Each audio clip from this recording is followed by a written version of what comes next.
Hi everyone, कैसे हैं आप लोग। उम्मीद करता हूँ आप सब लोग ठीक हो। तो गाइस, मेरा नाम है अविनाश और आज की वीडियो बहुत ज़्यादा स्पेशल होने वाली है क्योंकि आज की इस वीडियो में हम कंप्लीट पाइथन प्रोग्रामिंग लैंग्वेज सीखने वाले हैं। अगर आप किसी भी लैंग्वेज बैकग्राउंड से आ रहे हो लाइक C++, जावा, और अब आप पाइथन सीखना चाहते हो या फिर पाइथन ही आपकी फर्स्ट प्रोग्रामिंग लैंग्वेज होने वाली है, so this will be the best video for you. हम एक शॉर्ट टाइम ऑफ पीरियड में पाइथन के सारे कंसेप्ट क्लियर करेंगे।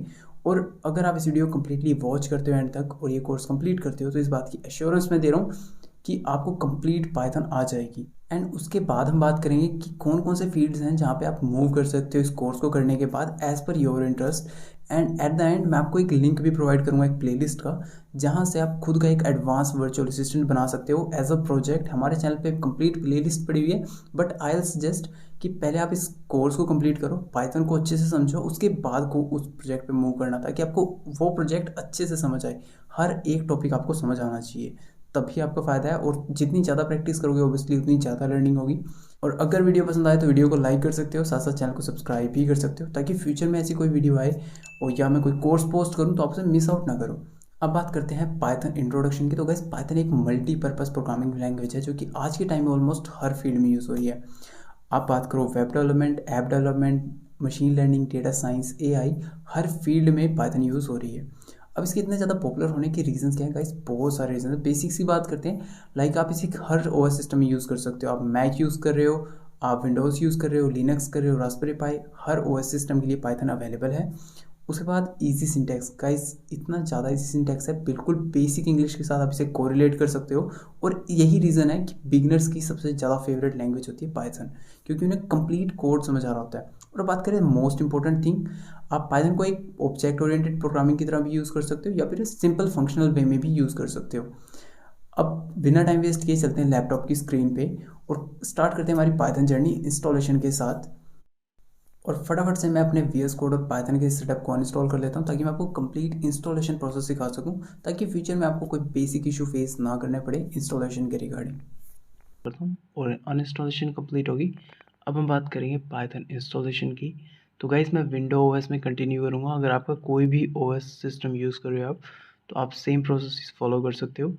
आपको कोई भी ब्राउज़र ओपन करना है और ब्राउज़र के सर्च बार में जाके आपको टाइप करना है python.org। एंड जैसे आप ये टाइप करते हो, एंटर हिट करो, आप पाइथन की ऑफिशियल वेबसाइट पे डायरेक्ट हो जाओगे। यहाँ आपको जाना है डाउनलोड सेक्शन पे और यहाँ से आप लेटेस्ट वर्जन का पाइथन सेटअप डाउनलोड कर सकते हो। एंड मेक श्योर आप ये नोट पढ़ लो कि विंडोज़ 7 से अबव होना चाहिए। अब हम डाउनलोड करेंगे VS कोड को। अब VS कोड बेसिकली होता क्या है ये मैं आगे चल के बताऊँगा। अभी के लिए आपको इसकी ऑफिशियल वेबसाइट पे जाना है और यहाँ पे जैसे आप क्लिक करते हो तो विंडोज़ पे क्लिक करेंगे हम, और विंडोज़ के लिए हमारा VS कोड डाउनलोड होना स्टार्ट हो जाएगा। तो गाइस, आप यहाँ पे VS कोड की अगर डॉक्यूमेंटेशन पढ़ना चाहते हो यहाँ से आप पढ़ सकते हो, बट अभी के लिए हमारे दोनों सेटअप डाउनलोड हो चुके हैं तो हम चलते हैं डाउनलोड फोल्डर में और यहाँ पे हम पाइथन सेटअप को इंस्टॉल करेंगे पहले। तो डबल क्लिक करते हैं और इसके बाद रन पे क्लिक करेंगे आप। अगर आपके सामने ये सिक्योरिटी विंडो नहीं आएगी तो आपके सामने डायरेक्ट पाइथन का इंस्टॉलेशन प्रॉम्प्ट आएगा जो कि ऐसा दिखता है। अब मेक श्योर जो स्टेप्स मैं फॉलो करूँगा आप भी उन्हीं को फॉलो करना, ताकि फ्यूचर में जाके आपको कभी कोई प्रॉब्लम ना आए और आपको एग्जैक्ट पाथ पता हो कि कैसे इंस्टॉल करना है। तो आप यहाँ पे देख सकते हो, आपको दिख रहा होगा add Python dot exe to path. Make sure आप इसे टिक मार्क कर लो एंड इसके बाद आप इंस्टॉल नाउ कर सकते हो, बट हम कस्टमाइज इंस्टॉलेशन करेंगे।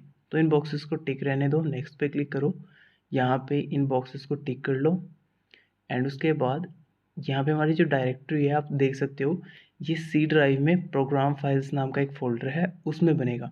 बट मैं क्या चाहता हूँ प्रोग्राम फाइल्स ना हो, डायरेक्टली एक फ़ोल्डर क्रिएट हो। तो मैं इंस्टॉल पे क्लिक करता हूँ और अब मेरा इंस्टॉलेशन स्टार्ट हो गया। सो आप इसी स्टेप्स को फॉलो करना। ये थोड़ा सा टाइम ले सकता है, कम्प्लीटली डिपेंड अपॉन आपके प्रोसेसर पे। सो इसको थोड़ा सा टाइम दो। जैसे इंस्टॉलेशन कंप्लीट होती है हम इसके बाद VS कोड को इंस्टॉल करेंगे। सो कंप्लीट हो गया इसका सेटअप, क्लोज करते हैं इसे और अब इंस्टॉल करेंगे हम VS कोड। डबल क्लिक करते हैं सेटअप पे और इसके बाद हमारे पास सिक्योरिटी विंडो है, रन करते हैं इसे और इसके बाद हमारे पास VS कोड का इंस्टॉलेशन प्रॉम्प्ट आएगा।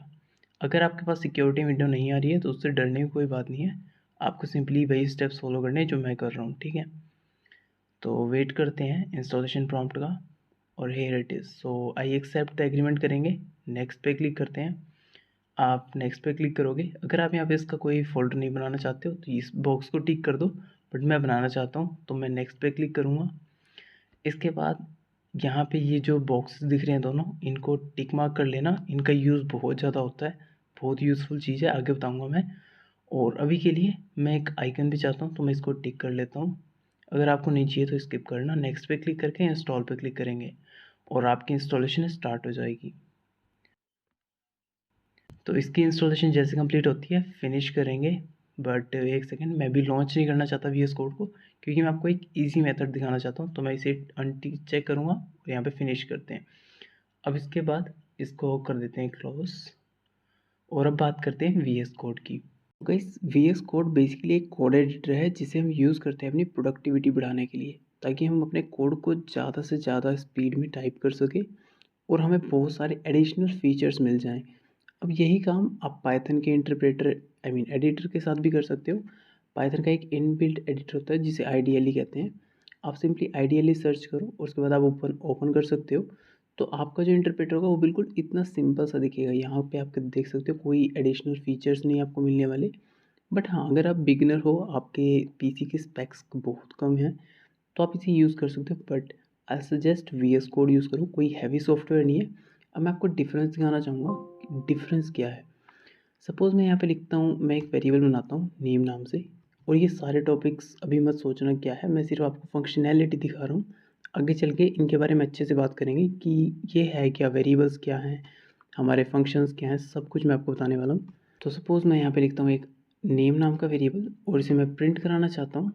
ठीक है, अब देख रहे हो यहाँ पे मुझे हर चीज़ एक एक करके टाइप करनी पड़ रही है। ठीक है, मैं लिख देता हूँ नेम और उसके बाद यहाँ पे क्लोजिंग ब्रैकेट लगाते हैं और अब इसे रन करते हैं। ठीक है, रन करने के लिए सेव करते हैं एंड सी, अभी हमें आउटपुट मिल गई।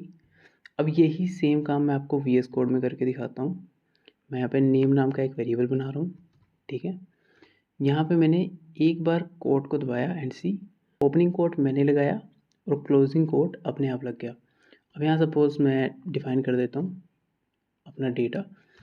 नेक्स्ट लाइन में आते हैं। अब यहाँ मैंने PR लिखा एंड यू कैन सी इसने मुझे सजेशन दे दिया प्रिंट का। तो इस तरह आप कोड में आपको सजेशन देगा, जो आपके एरर होने वाले होते हैं वो बहुत कम हो जाएंगे। एंड सी, मैंने सिर्फ ओपनिंग ब्रैकेट लगाई, इसने क्लोजिंग खुद की है। सेम चीज़ यहाँ पे मैं नेम के लिए NA टाइप करता हूँ एंड सी, मुझे इसने बता दिया कि हमारे प्रोग्राम में एक नेम नाम का वेरिएबल है, क्या आप उसे यूज़ करना चाहते हो। तो मैं सिंपली एंटर हिट करूँगा एंड सी, दैट्स ऑल। अब इसको मैं यहाँ से रन करके दिखाता हूँ, हमें आउटपुट सेम मिलेगी। सो बस यही डिफरेंस है, इसलिए हम VS कोड को यूज़ कर रहे हैं ताकि हम अपनी प्रोडक्टिविटी को बढ़ा सकें और कोड दिखने में अच्छा लगे। यहाँ पे आप कलर्स देख सकते हो, अदर फीचर्स होते हैं लाइक से जूम इन जूम आउट करना। ठीक है, तो बहुत सारे फीचर्स हैं VS कोड के, आप पढ़ सकते हो आगे चल के। बट VS कोड का इतना इंट्रोडक्शन बहुत है, अदरवाइज़ हमारा वीडियो बहुत लंबा हो जाएगा। तो आई होप आपको समझ आ गया होगा कि VS कोड बेसिकली है क्या और इसका यूज़ क्या है। तो गाइस, फटाफट से अब एक काम करते हैं, स्टार्ट करते हैं हमारे ट्यूटोरियल के साथ। मैं इस फाइल को डिलीट कर देता हूँ और किसी भी फोल्डर में आके राइट क्लिक करो, ओपन विद कोड आपको ऑप्शन मिलेगा और जैसे इस पर क्लिक करते हो तो आपका जो VS कोड है वो इसी डायरेक्टरी में ओपन हो जाएगा। And you can see Python tutorial, ये वही फोल्डर है जिसमें हमने VS कोड ओपन किया है। इसको ओपन करने का एक और मेथड है, आप सिंपली VS कोड को ओपन करो, उसके बाद VS कोड में यहाँ टॉप पे फाइल पे क्लिक करके ओपन फोल्डर भी कर सकते हो, ये भी एक तरीका है। बट मुझे जो ईजिएस्ट लगता है वो किसी भी डायरेक्टरी में जाके आप उस फोल्डर में स्पेशली ओपन कर सकते हो VS कोड को, इसीलिए मैंने दो बॉक्सेस को टिक करवाया था। तो आई होप आपको इंस्टॉलेशन प्रोसेस समझ आ गया होगा यहाँ तक। अब बात करते हैं इस डायरेक्टरी की जो हमने ओपन की है। यहाँ पे आप फाइल्स क्रिएट कर सकते हो, फोल्डर करते हो, क्रिएट कर सकते हो। तो अभी के लिए मैं tut.py के नाम से एक फ़ाइल क्रिएट करूँगा। अब py एक्सटेंशन हम यूज़ करते हैं पाइथन फाइल्स के लिए। ठीक है, तो जैसे हम टेक्स्ट के लिए txt यूज़ करते हैं, वैसे पाइथन के लिए py करते हैं। अब ये फाइल एक्सप्लोरर है, यहाँ से आप इसे हाइड और अनहाइड कर सकते हो। ठीक है, अभी के लिए हाइड करते हैं और अब बात करते हैं इंटरप्रेटर की। अब यहाँ बॉटम पे आपका इंटरप्रेटर शो होना चाहिए, अगर नहीं हो रहा है यहाँ एक्सटेंशंस पे जाएंगे हम। यहाँ में सर्च बार में आपको टाइप करना है पाइथन। ठीक है, एंड इसके बाद एक सेकेंड मैं दोबारा से टाइप करता हूँ ओके। सो जब हम पाइथन लिखते हैं तो आपके सामने जो सबसे पहली एक्सटेंशन आएगी, आपको सिंपली इसे डाउनलोड कर लेना है, इंस्टॉल कर लेना है। और मेरी ये ऑलरेडी इंस्टॉल्ड है, इसलिए अभी यहाँ पे इंस्टॉल का ऑप्शन दिखा रहा है, बट आप चाहो तो इसकी डॉक्यूमेंटेशन भी पढ़ सकते हो। फ़िलहाल के लिए आप जैसे जैसे इंस्टॉल करते हो उसके बाद आपका इंटरप्रेटर यहाँ बॉटम में, जस्ट अ सेकेंड, नहीं है नहीं, यहाँ इंटरप्रेटर आपका शो हो जाना चाहिए। अगर नहीं हो रहा है तो एरर पे क्लिक करो और यहाँ ऊपर से इंटरप्रेटर को सिलेक्ट कर लो। अगर यहाँ पे भी आपका इंटरप्रेटर शो नहीं हो रहा है, इन दैट केस आपकी इंस्टॉलेशन कंप्लीट नहीं हुई है ठीक से, आपको पाइथन को अनइंस्टॉल करना होगा, फिर से इंस्टॉल करना होगा। बट अगर आपने स्टेप्स फॉलो किए जो मैंने बताए तो आपको ऐसा कोई भी इशू नहीं आने वाला है। तो गाइस आई होप आप लोग कंप्लीट इंस्टॉलेशन प्रोसेस समझ आ गया होगा।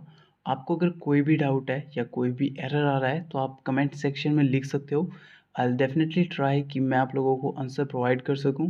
तो गाइस अब बात करते हैं हमारे पाइथन के फर्स्ट प्रोग्राम की। तो आपको सिंपली बिना सोचे लिखना है प्रिंट, पैरेंथेसिस लगा के डबल कोट्स लगाने और यहाँ लिखना है हेलो वर्ल्ड।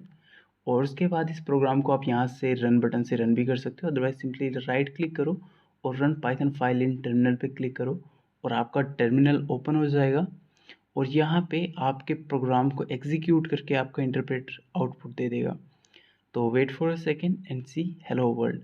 हमने जो प्रिंट किया वो हमें मिल गया। अगर आप किसी और लैंग्वेज बैकग्राउंड से आ रहे हो, C++ या जावा, तो आपको याद होगा कि आपको हेलो वर्ल्ड प्रिंट कराने के लिए कितना बड़ा कोड लिखना पड़ता था as compared to this one line code. So Python की यही स्पेशलिटी है कि यहाँ पे चीज़ें बहुत ज़्यादा कस्टमाइज़ की गई हुई हैं।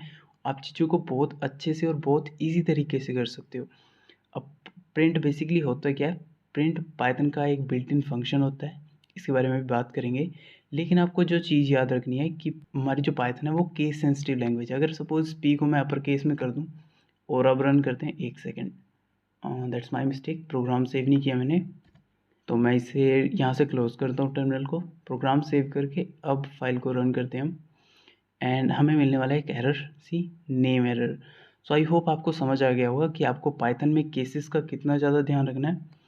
और अब बात करें प्रिंट की, तो प्रिंट पाइथन का एक बिल्ट इन फंक्शन है। पाइथन में बहुत सारे बिल्ट इन फंक्शन और मॉड्यूल्स होते हैं। अब आपके माइंड में क्वेश्चन आएगा ये होते क्या है, एग्जाम्पल के साथ समझते हैं। सपोज आपकी मम्मी ने कड़ी चावल बनाए हैं, आप स्कूल कॉलेज से घर आते हो, तो क्या आप खुद के लिए कड़ी चावल बनाओगे? नहीं, मम्मी ने जो बनाया उसे गर्म करोगे और सिंपली उसे खा लोगे। तो सेम चीज़ यहाँ भी है। पाइथन ऐसी एक लैंग्वेज है जहाँ पे डेवलपर्स ने बहुत सारे कोड्स ऑलरेडी बना के रखे हुए हैं। आपको सेम कोड सेम काम के लिए लिखने की ज़रूरत नहीं है। आप सिंपली उनके बनाए हुए कोड को अपने प्रोग्राम में यूज़ कर सकते हो। अब उसे यूज़ करने के लिए करना क्या होगा, सबसे पहले उसे डाउनलोड करना होगा। इसके लिए हम पिप की हेल्प लेते हैं। पिप होता क्या है, पाइथन का बेसिकली पैकेज मैनेजर होता है पिप। और जब आपको कोई भी मॉड्यूल एक्सटर्नली डाउनलोड करना है तो आप पिप की हेल्प ले सकते हो। अब इंस्टॉल करना है कैसे, आप कमांड प्रॉम्प्ट ओपन कर सकते हो या फिर आप चाहो तो अपनी पावर शेल ओपन कर सकते हो। यहाँ पे आके राइट क्लिक करके विंडो पावर शेल ओपन करते हैं और कमांड होती है इसकी पिप इंस्टॉल। उसके बाद जो भी मॉड्यूल आपको इंस्टॉल करना है, फॉर एग्जांपल मैं जेंगो ले लेता हूँ और ये फ्रेमवर्क है पाइथन में, आगे चल के बात करेंगे कभी इसके बारे में। और you can see it's requirement already satisfied, मतलब ये मेरे पास ऑलरेडी डाउनलोड है, बट जब आप इंस्टॉल करोगे तो प्रॉपर्ली इंस्टॉल होगा। अब यही चीज़ मैं कमांड प्रॉम्प्ट में करके दिखा देता हूँ। पिप इंस्टॉल जेंगो, एक second, Django and enter hit करता हूँ, सी रिक्वायरमेंट ऑलरेडी सेटिस्फाइड। तो गाइस आई होप आपको समझ आ गया होगा कि इसे इंस्टॉल करना कैसे है। और अब बात आती है कि इसे अपने कोड में कैसे यूज़ करना है। तो उसके लिए आप इसे इंपोर्ट करोगे अपने कोड में, इंपोर्ट कमांड का यूज़ करके, और यहाँ पे आप लिखोगे मॉड्यूल का नेम, फॉर एग्जांपल जेंगो। और अब मैं आपको रन करके दिखाता हूँ एंड सी हमारे पास कोई एरर नहीं आया क्योंकि इसे हमने इंस्टॉल किया था। एग्जांपल के लिए मैं कोई ऐसा मॉड्यूल लिखता हूँ जो मैंने इंस्टॉल नहीं किया, PyQt5 ले लेते हैं, ये भी एक मॉड्यूल है पाइथन का। अब मैं इसे रन करता हूँ, सी नो मॉड्यूल नेम्ड PyQt5। तो कैसे, आई होप आपको समझ आ गया होगा कि आपको मॉड्यूल इंस्टॉल कैसे करने, यूज़ इंपोर्ट कैसे करने। एक और एग्जांपल लेते हैं OS मॉड्यूल का।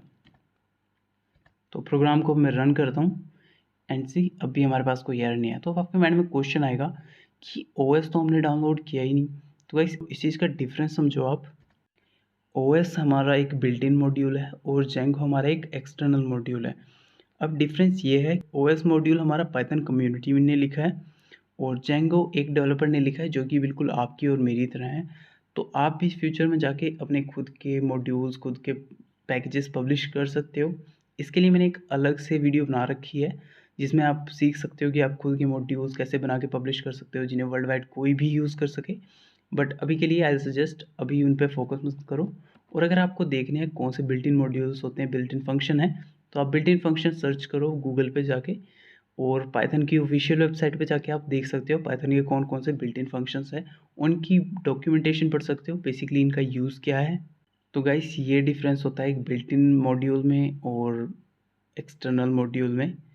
आई होप आपको कम्प्लीटली समझ आ गया होगा डिफरेंस। और मैंने बता दिया कि अगर आपको खुद के मॉड्यूल सीखना है कैसे बना के पब्लिश कर सकते हो जिन्हें वर्ल्ड वाइड कोई भी यूज़ कर सके, तो इसके लिए सेपरेट वीडियो बनाई हुई है चैनल पे। आई लिंक पे बटन दे दूंगा, आप इस वीडियो को देखने के बाद उस वीडियो को जरूर देखना ताकि एक एक्साइटमेंट बन सके आपके अंदर, ठीक है। और आई होप गाइस अब तक हमने जितना भी डिस्कस किया है इंस्टॉलेशन प्रोसेस और प्रिंट फंक्शन के बारे में वो आपको बिल्कुल अच्छे से समझ आ गया होगा। और अब बात करते हैं हमारे नेक्स्ट टॉपिक की, जो कि है कमेंट्स। पाइथन में कमेंट्स बहुत ही इंपॉर्टेंट रोल प्ले करते हैं। सपोज करते हैं मैं अपना एक कोड किसी ऐसे पर्सन को दिखाना चाहता हूँ जिसे पाइथन नहीं आती है, ठीक है, और उसको मैं समझाना चाहता हूँ कि मैंने लाइन क्यों लिखी है। तो मैं यहाँ पे लिखता हूँ to get output on terminal, और अगर ये चीज़ लिख के मैं सिंपली रन करूँ, ठीक है, तो हमें एक एरर मिलने वाला है। Let me run the code terminal and see invalid syntax. तो पाइथन का इंटरप्रेटर बोल रहा है अविनाश भाई ये क्या लिख दिया, मुझे कुछ नहीं पता, ये तुमने क्या लिखा, ऐसा कुछ मेरे सिंटैक्स में तो है नहीं। अब इस लाइन को मैं चाहता हूँ कि ये कोड में रहे और एरर भी ना आए, तो इसके लिए मैं क्या करूँगा, इसे कमेंट आउट करूँगा। अब कमेंट आउट करने के लिए आप लाइन के स्टार्टिंग में एक हैश सिंबल यूज़ कर सकते हो, ठीक है। और अगर आपको इसे हटा देते हो तो आपका ये अनकमेंट आउट हो जाएगा। और VS कोड में इसका शॉर्टकट भी है, कंट्रोल+/ दबा के आप इसे कमेंट आउट कर सकते हो। एंड मैं इसको कमेंट आउट करता हूँ और अब मैं आपको इसे रन करके दिखाता हूँ। जस्ट अ सेकेंड एंड सी, अब कोई भी एरर नहीं है। सो इतने ज़्यादा यूज़फुल होते हैं कमेंट। अब सपोज़ मैं बहुत सारे मतलब मल्टी लाइन कमेंट्स लिखना चाहता हूँ, ठीक है, बहुत सारी लाइन्स हैं, और मैं एग्जांपल के लिए ले लेता हूँ हाउ यू नहीं, हम लिखेंगे आई एम सो हैप्पी, ठीक है। और इसके बाद मैं इन दोनों लाइन को भी कमेंट आउट कर देता हूँ। तो यहाँ पे मैंने 3 लाइन लिखी और उन तीनों को कमेंट आउट किया, तो ये देखने में थोड़ा वियर्ड लग रहा है। यहाँ पे हमारे इंट्रोड्यूस होते हैं मल्टी लाइन कमेंट। अगर सपोज़ आपको कोई बड़ा पैराग्राफ लिखना है तो भी आप मल्टी लाइन का कमेंट का यूज़ कर सकते हो। अब इन्हें बनाते कैसे हैं, सिंपली आपको ट्रिपल कोट यूज़ करने हैं at the starting and the end of the string, और आप चाहो तो सिंगल कोट भी यूज़ कर सकते हो, ऐसा नेसेसरी नहीं है कि आपको डबल कोट ही यूज़ करने हैं, ठीक है। अभी के लिए मैंने इसे हटा देता हूँ और अब रन करते हैं एंड सी, अभी भी हमारे पास कोई एरर नहीं है। तो गाइस आई होप आपको कमेंट और मल्टी लाइन कमेंट का डिफरेंस समझ आ गया होगा और आप यूज़ करना भी सीख गए होगे, क्योंकि इनका फ्यूचर में जाके बहुत यूज़ होने वाला है। जब आप किसी और को कोड दिखाओगे या फिर फ्यूचर में जब बड़े प्रोग्राम्स लिखोगे तो आपकी बहुत ज़्यादा हेल्पफुल होने वाले हैं कमेंट्स। सो गाइस अब बात करते हैं वेरिएबल्स की। जब आप किसी भी मेमोरी लोकेशन को नाम देना चाहते हो तो वेरिएबल का यूज़ करते हैं हम। फॉर एग्जांपल मेरे पास एक डेटा है 30 और इसे मैं स्टोर करना चाहता हूँ, तो इसे मैं स्टोर कहाँ कराऊँगा, मैं इसके लिए एक वेरिएबल डिफाइन करूँगा। वेरिएबल के कुछ रूल्स हैं वो मैं आपको स्क्रीन पे दिखा देता हूँ। For now I am using ए, आप कुछ भी यूज़ कर सकते हो। सपोज़ मैं एक नेम नाम से भी वेरिएबल बना लेता हूँ, यहाँ मैं अपना नेम स्टोर कराना चाहता हूँ, तो मैं सिंपली अपना नेम टाइप करूँगा डबल कोट्स में और ये सेव हो जाएगा। और अगर आपको नेम नाम का वेरिएबल थोड़ा कंफ्यूजिंग लग रहा है तो इसे बी कर देते हैं और ये इजी टू अंडरस्टैंड हो जाएगा आपके लिए। अब ये है क्या एक्चुअली, मैंने आपको बताया जब आप किसी भी मेमोरी लोकेशन को नाम देना चाहते हो जहाँ कोई डेटा स्टोर हो तो उसे वेरिएबल बोलते हैं। जैसे आप देख सकते हो जब हम यहाँ कर्सर होवर करते हैं तो यहाँ लिखा जाता है कि ये एक वेरिएबल है, और मैंने 2 डिफरेंट टाइप के डेटा स्टोर किए हैं, फर्स्ट इंटीजर है और सेकंड स्ट्रिंग है। अब बात करते हैं कि पाइथन में डेटा टाइप्स कितने होते हैं। तो बेसिकली पाइथन में 4 डेटा टाइप्स होते हैं हमारे। फर्स्ट होता है इंट, सेकंड होता है हमारा फ्लोट, और फिर होती है हमारी स्ट्रिंग, एंड एक होता है हमारे पास बूलियन जिसे बूल भी बोलते हैं। अब इसको एक्सप्लेन करता हूँ थोड़ा मैं। अब जो इंट है हमारा, इंट में हमारे होते हैं 1 2 3 4 5 एंड सो ऑन, जितने भी नंबर्स हैं वो इंटीजर हैं। अगर हम बात करें फ्लोट की, तो फ्लोट हमारे लाइक 1.1, 2.5 या कोई भी नंबर जो डेसिमल के साथ होता है, लाइक दिस वन। तो अगर इस तरह का कोई भी नंबर है आपके पास तो उसे कहते हैं फ्लोट नंबर। अब नेक्स्ट डेटा टाइप आता है स्ट्रिंग। स्ट्रिंग होती है हमारी करेक्टर या फिर कलेक्शन ऑफ करेक्टर और वर्ड्स इन कोड्स। आप सिंपली सिंगल करेक्टर भी लिख सकते हो, आप किसी नंबर को भी लिख सकते हो, आप रैंडम करेक्टर्स भी लिख सकते हो या फिर कोई नाम भी लिख सकते हो। कोई भी डेटा जो कोड्स में होता है उसे स्ट्रिंग कंसीडर किया जाता है। और जैसा मैंने आपको बताया, आप सिंगल कोट या डबल कोट दोनों यूज़ कर सकते हो। तो बेसिकली कोई भी डेटा जो सिंगल कोट या डबल कोट में होगा उसे स्ट्रिंग कहते हैं। तो बात करें अगर बुलियन की, Boolean basically true and false में डील करते हैं। तो यहाँ मैं लिख देता हूँ true and another one is false. So ये हमारे बेसिक डेटा टाइप्स है पाइथन में। अब एक काम करता हूँ, मैं इनको कमेंट आउट कर देंगे। और अब आपको लग रहा हो कि मैंने इतनी सारी लाइंस को कैसे एक साथ कमेंट आउट किया। तो वी एस कोड में जैसा मैंने आपको बताया शॉर्टकट है कंट्रोल प्लस स्लैश। आप जितनी लाइंस चाहो उतनी सेलेक्ट कर सकते हो। उसके बाद कंट्रोल प्लस स्लैश दबाओगे, ये सारी कमेंट आउट हो जाएंगी। और जैसे दोबारा दबाओगे कंट्रोल प्लस स्लैश तो ये अनकमेंट हो जाएंगी। सो ये ईजिएस्ट वे है। अब यहाँ पे एक चीज़ नोटिस करने वाली है, जब मैंने A=30 लिखा और B= अभी लिखा, सो मैंने यहाँ पे डिफाइन नहीं किया कि मैं किस टाइप का डेटा स्टोर कर रहा हूँ। तो गाइस पाइथन इंटरप्रेटर की ये स्पेशलिटी है, यहाँ हमें स्पेशली बताने की ज़रूरत नहीं है। और अगर आप किसी और लैंग्वेज बैकग्राउंड से आ रहे हो लाइक C++, तो आपको पता होगा कि वहाँ हमें इन चीज़ों को डिफ़ाइन करना होता था कि कंपाइलर भाई मैं ये जो डेटा स्टोर कर रहा हूँ ये इस टाइप का है और उसके ऊपर ये ऑपरेशंस करने हैं, तो संभाल लेना। बट यहाँ पाइथन में ऐसा कुछ करने की ज़रूरत नहीं है, हमारा इंटरप्रेटर ऑटोमेटिकली डिटेक्ट कर लेगा कि डेटा किस टाइप का है। लेकिन इन केस आपके पास ऐसा डेटा है और आप चेक करना चाहते हो कि डेटा किस टाइप का है, तो आप क्या करोगे, आप सिंपली प्रिंट फंक्शन का यूज़ करोगे और यहाँ पे हम यूज़ करेंगे टाइप फंक्शन का। सो आप सिंपली लिखोगे टाइप और ब्रेसेस में दोगे वेरिएबल का नेम। जैसे यहाँ मैं चेक करना चाहता हूँ वेरिएबल ए का डेटा टाइप, तो रन करते हैं एंड सी। जो ए है हमारा वो इंटीजर है, ये क्लास इंट यही बताता है। अब सपोज यहाँ पे मैं एक सी नाम से भी वेरिएबल बना लेता हूँ जिसमें मैं फ्लोट नंबर को स्टोर कराऊंगा, ठीक है 89.34। और अब मैं ए की जगह सी का डेटा टाइप चेक करना चाहता हूँ, तो यहाँ पे ए की जगह सी करूँगा और रन करते हैं। आप देख सकते हो यहाँ हमें जो आउटपुट मिला है वो फ्लोट शो कर रही है। तो गाइस इस तरह से आप किसी भी वेरिएबल का टाइप चेक कर सकते हो कि उस वेरिएबल का डेटा टाइप क्या है। और अब बात करते हैं इनपुट फंक्शन की। तो अब तक हमने जितनी भी वेरिएबल्स बनाए हैं उनकी वैल्यूज़ हमने कोड में ही लिखी है। बट अब मैं ऐसा नहीं चाहता, अब मैं चाहता हूँ कि यार जो भी वैल्यू असाइन हो किसी भी वेरिएबल को वो हम यूज़र से लें। तो इसके लिए हम यूज़ करते हैं इनपुट फंक्शन का। हम इनपुट फंक्शन लेते हैं, यहाँ हम कुछ भी स्ट्रिंग में डाल सकते हैं। मैंने आपको बता दिया है कि स्ट्रिंग क्या होती है। तो यहाँ पे कोई भी एग्जांपल ले लेंगे हम, like type your name just for example. और यहाँ पे आप कुछ भी लिख सकते हो, like type your name, type your age, anything. आप कुछ भी यूज़र से लेना चाहते हो यहाँ पे लिख सकते हो, ठीक है। मैंने ये लिख तो दिया, बट आप लोगों की अंडरस्टैंडिंग के लिए इसे रन करते हैं पहले। तो अब टर्मिनल पे इसने पूछ भी लिया टाइप योर नेम, तो एक रैंडम सा कुछ अल्फ़ाबेट डाल देता हूँ मैं। और जैसे मैं एंटर हिट करता हूँ यहाँ कोई आउटपुट नहीं मिली क्योंकि हमने प्रोग्राम में कोई ऑपरेशन नहीं लिखा था। तो अब हम क्या करेंगे, अब हम इसको स्टोर करेंगे एक नेम नाम के वेरिएबल में और इसके बाद प्रिंट करा देंगे नेम को। अब इस प्रोग्राम को हम रन करते हैं एंड सी, इसने बोला टाइप योर नेम, तो मैं अपना नेम टाइप करता हूँ, एंटर हिट करते हैं। उप्स दैट माय मिस्टेक, गलत नाम आ गया, कोई नहीं एक और बार ट्राई करते हैं। तो इसे रन करते हैं एंड इसने बोला टाइप योर नेम, सिंपली अपना नेम टाइप करूँगा एंड हिट करता हूँ सी, यहाँ पे मेरा नाम आ गया। So this how input function works. आप किसी भी यूज़र से इनपुट ले सकते हो, किसी भी टाइप का डेटा जो आप रिसीव करना चाहते हो वो रिसीव कर सकते हो इनपुट फंक्शन के थ्रू। जो भी यूज़र टर्मिनल पे टाइप करेगा वो इस वेरिएबल में स्टोर होकर प्रिंट हो जाएगा। तो अब हम बात करेंगे ऑपरेटर्स की। तो गाइस पाइथन में बेसिकली 4 टाइप के ऑपरेटर्स मिलेंगे आपको। मैं इसको डिलीट कर देता हूँ। तो हम बात कर रहे हैं ऑपरेटर्स की। मैं पहले लिख देता हूँ यहाँ पे ऑपरेटर्स। तो जैसा मैंने आपको बताया, हमारे पास 4 टाइप के ऑपरेटर्स होते हैं: अर्थमेटिक, असाइनमेंट, कंपैरिजन और लॉजिकल। तो वन बाय वन एक्सप्लेन करता हूँ मैं आपको। अर्थमेटिक में क्या होगा? अर्थमेटिक, तो अर्थमेटिक में हमारे पास होंगे plus, minus, multiplication, division, floor division. इसके बाद हमारे पास होता है एक्सपोनेंट एंड मॉडुलस। तो ये हमारे अर्थमेटिक ऑपरेटर्स होते हैं। मैं एक काम करता हूँ, आपको ये चीज़ एग्जांपल के साथ दिखा देता हूँ। अब अर्थमेटिक ऑपरेटर्स का यूज़ करते कैसे हम?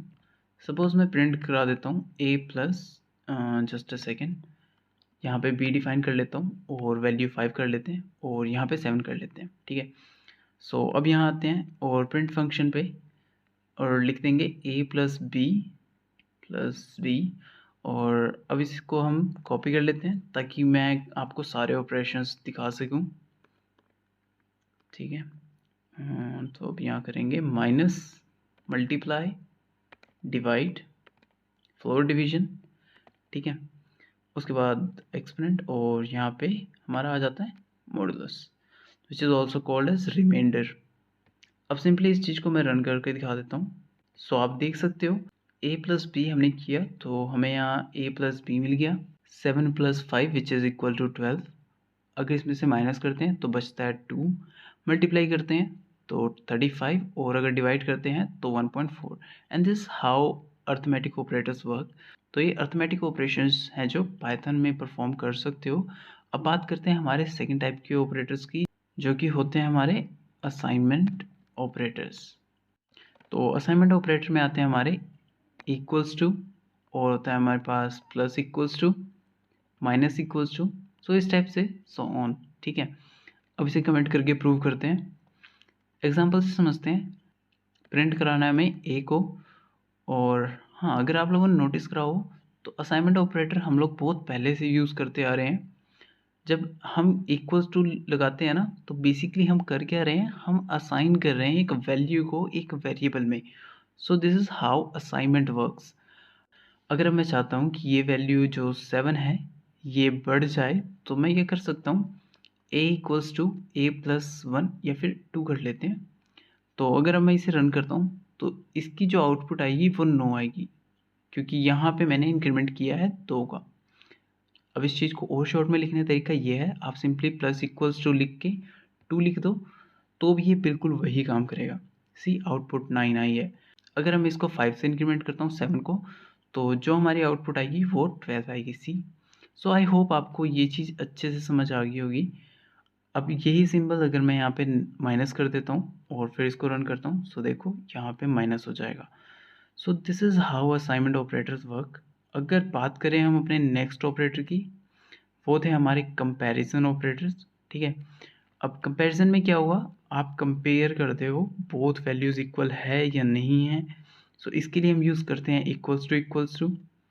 क्या वो उससे ग्रेटर है या फिर उससे लेस है, या फिर उससे ग्रेटर देन इक्वल है, या लेस देन इक्वल टू है, या सो ऑन। एंड लास्टली, क्या ये नॉट इक्वल्स टू है? और नॉट इक्वल्स टू के लिए यहाँ पे एक्सक्लेमेशन सिंबल का यूज़ करते हैं, ठीक है। अब इसको मैं कमेंट आउट करता हूँ और अब इसको एग्जांपल के साथ समझते हैं। सपोज़ हमारे पास ए और बी है। अब मैं यहाँ पे प्रिंट कराना चाहता हूँ कि क्या ए इक्वल है बी के, तो मैंने लिख दिया ए इक्वल्स टू बी। तो यहाँ पे जो आउटपुट मिलेगा वो ट्रू या फॉल्स में मिलेगी। तो सी, इट्स फॉल्स। अगर अब मैं इसे चेक करूँ कि क्या ए ग्रेटर है बी से, तो यहाँ पे हमें मिलेगा ट्रू, क्योंकि ए की वैल्यू 7 है। और अगर मैं इसको नॉट इक्वल टू कर दूँ तो भी मुझे ट्रू ही मिलेगा, क्योंकि 7 और 5 इक्वल नहीं है। सो this is how comparison operator work. I hope यहाँ तक आपको अच्छे समझ आ गया होगा। और अब बात करते हैं हमारे लास्ट ऑपरेटर्स की, which is logical operator. So logical operator की बात करते हैं। हमारे लॉजिकल ऑपरेटर बेसिकली बुलियन में ऑपरेट करते हैं। तो ये हमारे ऑपरेट होंगे ट्रू एंड फॉल्स पे। अब यहाँ पे हमारे पास होते हैं एंड, और, एंड नॉट, ठीक है। तो जैसे मैंने आपको बता दिया कि ये बुलियंस में ऑपरेट्स करते हैं, तो हम यहाँ पे एक काम करते हैं, 2 वेरिएबल्स बना लेते हैं और एक बी टू बना लेते हैं, इसको बना देंगे फॉल्स। अब यहाँ इसे समझने के लिए एक काम करते हैं, सिंपल सी एक स्टेटमेंट लिखता हूँ ताकि आपको समझ आ जाए। Value of P1 and P2 is, यहाँ पे लिख देंगे P1 एंड P2। इसी लाइन को कॉपी करता हूँ, जस्ट अ सेकेंड, कुछ गड़बड़ हो गई, ठीक है। तो यहाँ पे हम एंड के लिए लिख लिया है, अब यहाँ पे और के लिए लिख कर देते हैं। यहाँ पे ऑपरेटर चेंज कर देता हूँ मैं। और हाँ, जब आप नोट का यूज़ करोगे तो नोट आप सिर्फ एक वेरिएबल पे लगा सकते हो, मल्टीपल वेरिएबल पे नहीं लगेगा। नोट करता है कि ये भी मैं बता देता हूँ। अभी एक सेकंड, मैं आपको पहले ये रन करके दिखाना चाहता हूँ ताकि आपको जब आउटपुट मिले तो एग्जैक्टली मैं समझा सकूँ। तो अब हमें प्रोग्राम को रन करते हैं and see value of B1 and B2 is false, B1 और B2 is true and not B2 is true. अभी अगर यहाँ B2 देखो तो ये फॉल्स था, बट आउटपुट आई है ट्रू, क्योंकि ये उल्टा हो गया। तो अब गाइस, अगर आप लोगों ने बूलियन अलजेब्रा पढ़ी है तो आपको ये चीज़ अच्छे से समझ आ गई होगी, और अगर आपको नहीं समझ आई तो मैं आपको शॉर्ट में समझाने की कोशिश करता हूँ। तो जब हम एंड करते हैं दो वेरिएबल्स का तो हमारे पास ट्रू तभी आएगा जब दोनों वेरिएबल्स ट्रू होंगे, ठीक है। अगर वो दोनों ट्रू नहीं हैं, दोनों में से कोई एक भी फॉल्स है, तो हमारे पास जो आउटपुट आएगी वो एंड ऑपरेटर के लिए फॉल्स आने वाली है। और ऑपरेटर्स में ऐसा नहीं है, और ऑपरेटर में ऐसा होता है कि अगर एक भी वैल्यू ट्रू है तो हमारी जो आउटपुट आएगी वो ट्रू आएगी, और अगर दोनों फॉल्स हैं तो हमें आउटपुट फॉल्स मिल जाएगी, ठीक है। नोट में क्या होता है, हमें डायरेक्टली ऑपोजिट मिल जाता है वैल्यू का। अगर वैल्यू ट्रू है तो हमें फॉल्स मिल जाएगा, और अगर फॉल्स है तो हमें ट्रू मिल जाएगा। मैं एक काम करता हूँ, यहाँ लिख भी देता हूँ ताकि आपको याद रहे ये चीज़। True if both variables are true, else always false, और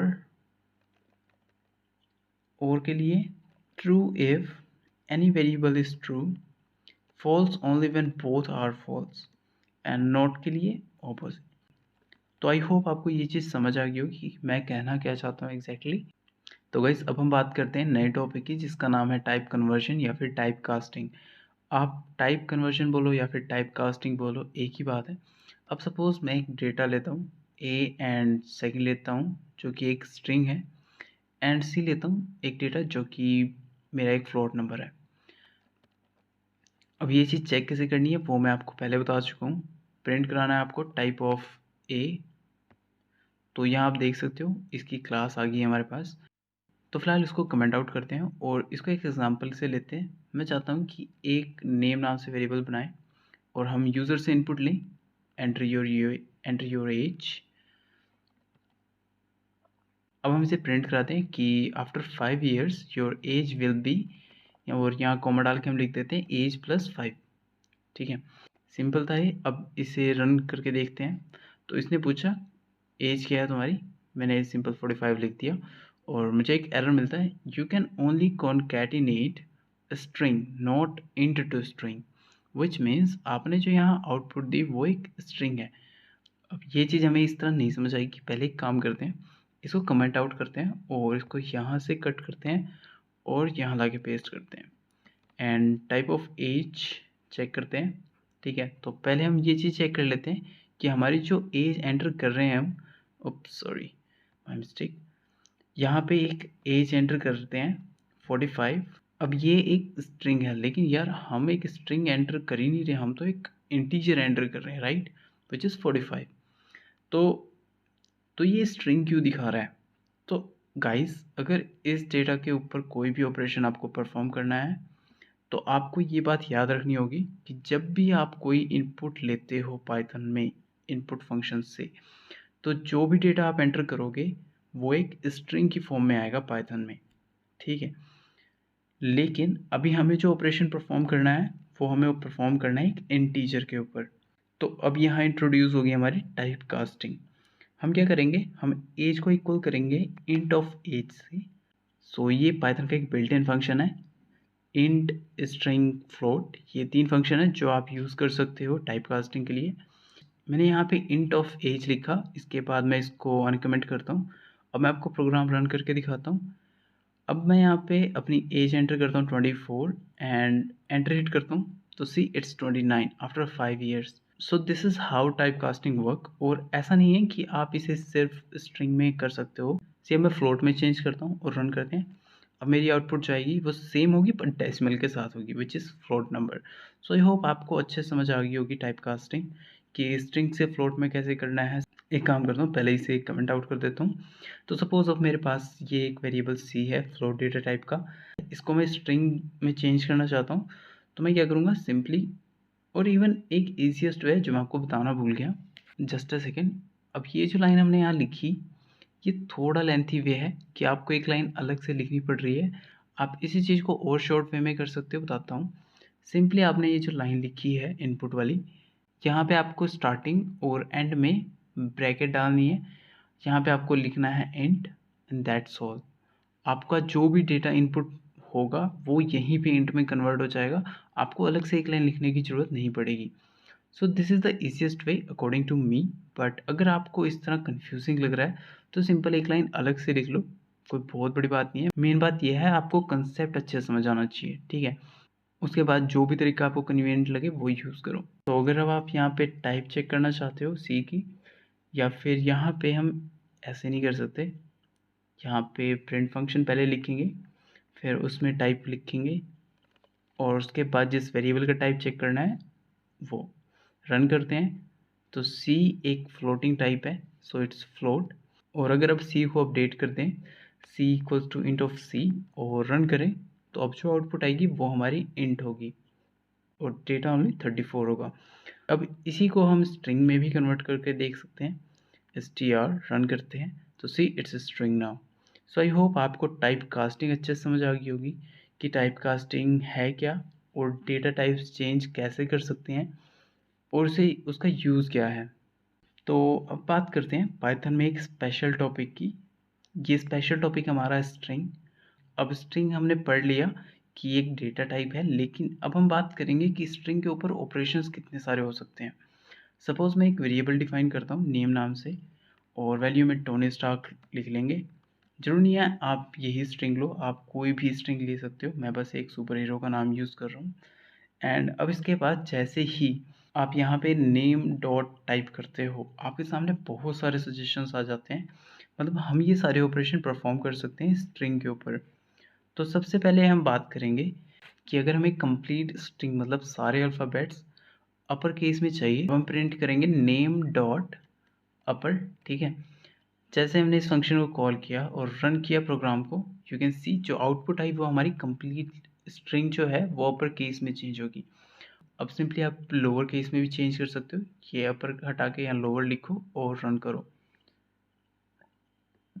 एंड आपकी कंप्लीट स्ट्रिंग लोअर केस में चेंज हो जाएगी। तो इतना ज़्यादा इजी है स्ट्रिंग के ऊपर ऐसे ऐसे ऑपरेशंस को परफॉर्म करना। एंड हाँ, अब जैसे मैं ये ऑपरेशंस परफॉर्म कर रहा हूँ तो क्या हमारी ओरिजिनल स्ट्रिंग अपडेट हो रही है? तो ये स्ट्रिंग अपडेट नहीं हो रही है, ये सेम है। और प्रूफ के लिए मैं आपको प्रिंट करके दिखाता हूँ। हमारी जो स्ट्रिंग है नेम नाम से, रन करते हैं इसे एंड सी, ये फंक्शन स्ट्रिंग को अपडेट करके एक न्यू स्ट्रिंग बनाते हैं बट ओरिजिनल स्ट्रिंग सेम ही रहती है और हमारी ओरिजिनल स्ट्रिंग बिल्कुल सेफ है जैसा आप देख सकते हो। तो अब बात करते हैं नेक्स्ट ऑपरेशन की। सपोज आप इस स्ट्रिंग में कोई कैरेक्टर या अल्फ़ाबेट या फिर कोई भी सब स्ट्रिंग फाइंड आउट करना चाहते हो कि वो स्ट्रिंग में किस इंडेक्स पे अवेलेबल है, तो सिंपली फाइंड ऑपरेशन का यूज़ कर सकते हो और ब्रैकेट में आपको कैरेक्टर या सब स्ट्रिंग देनी है जो आप फाइंड करनी है। अब टाइप करने के बाद मैं आपको रन करके दिखाता हूँ। हमने लोअर केस एस को फाइंड करना चाहा लेकिन हमारी स्ट्रिंग में लोअर केस एस नहीं है, इसलिए हमें ये मिला -1। और अगर एस मिलता तो ये हमें इंडेक्स दे देता है एज आउटपुट। तो अब मैं आपको अपर केस एस करके दिखा देता हूँ। सर्च रन करते हैं इसे एंड सी, इसने बता दिया कि एस हमारा 5th इंडेक्स पे है। काउंट करते हैं 0 1 2 3 4 5 सी। और अगर अब आप इसे रिप्लेस करना चाहते हो किसी कैरेक्टर या स्ट्रिंग को तो रिप्लेस फंक्शन का यूज़ करेंगे। सिंपली यहाँ पे आपको लिखना है रिप्लेस और ब्रैकेट में मैंने 2 स्ट्रिंग देनी होती है। फर्स्ट जिसे हम रिप्लेस करना चाहते हैं और सेकंड जिससे रिप्लेस करना चाहते हैं। तो मैं टी को रिप्लेस करना चाहता हूँ एच के साथ और अब रन करते हैं एंड आप देख सकते हो इट्स टोनी शार्क नाउ। सो इस तरह आप रिप्लेस कर सकते हो। एंड अब बात करते हैं नेक्स्ट ऑपरेशन की। तो पहले हमने फाइंड फंक्शन का यूज़ किया था ताकि हमें इंडेक्स पता चल सके, बट अब हमें इंडेक्स नहीं पता करना। अब हम बस ये जानना चाहते हैं कि ये कैरेक्टर या सब स्ट्रिंग हमारी ओरिजिनल स्ट्रिंग में है या नहीं।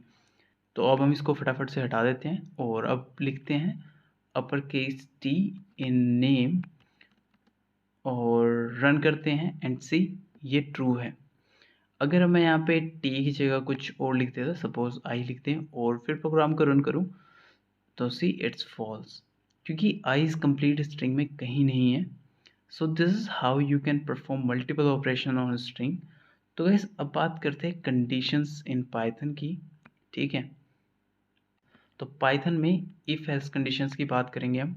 हमारे पास इफ़ एल्स कंडीशंस होती हैं। ठीक है, अब इफ़ एल्स कंडीशन एक इतना इंपॉर्टेंट टॉपिक है जो बहुत यूज़फुल होने वाला है अभी के लिए भी और फ्यूचर प्रोग्रामिंग में भी। तो यहाँ पे सिंपल सा एग्जांपल लेंगे जिससे आपको कंसेप्ट समझ आए। पहले फॉर एग्जांपल मैं चाहता हूँ कि जब मेरे रूम में कोई एंटर करे तो लाइट्स ऑन हो जाए, अदरवाइज़ ये लाइट्स ऑफ रहे। सो एक काम करते हैं, ऐसी एक सिचुएशन के लिए कोड लिखते हैं जिसमें मैं एक एज लूँगा यूज़र से, इंट इनपुट लेंगे और कहेंगे एंटर योर एज। अब इसके बाद कंडीशन देंगे कि इफ़ अगर जो तुम्हारी एज है वो ग्रेटर होती है 18 से, तो प्रिंट कर दो you can watch video on this website और एप्लीकेशन। तो अगर ये कंडीशन ट्रू होती है तो प्रिंट कर दो, अदरवाइज एल्स।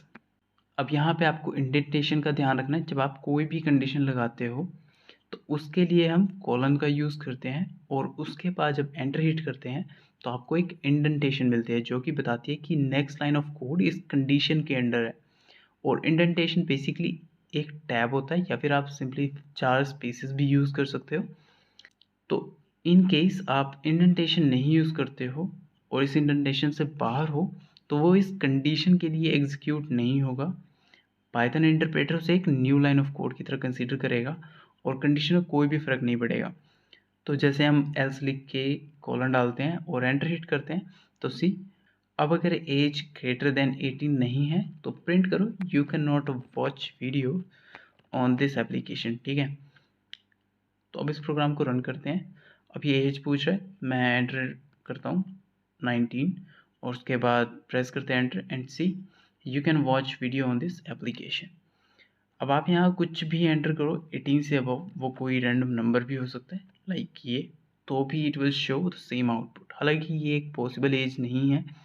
और अगर अब इस चीज़ को मैं सपोज 17 कर देता हूँ और एंटर हिट करता हूँ, so you can not watch video on this application और प्लेटफॉर्म। अब मैं आपको यहाँ पे एक छोटी सी प्रॉब्लम दिखाना चाहूँगा।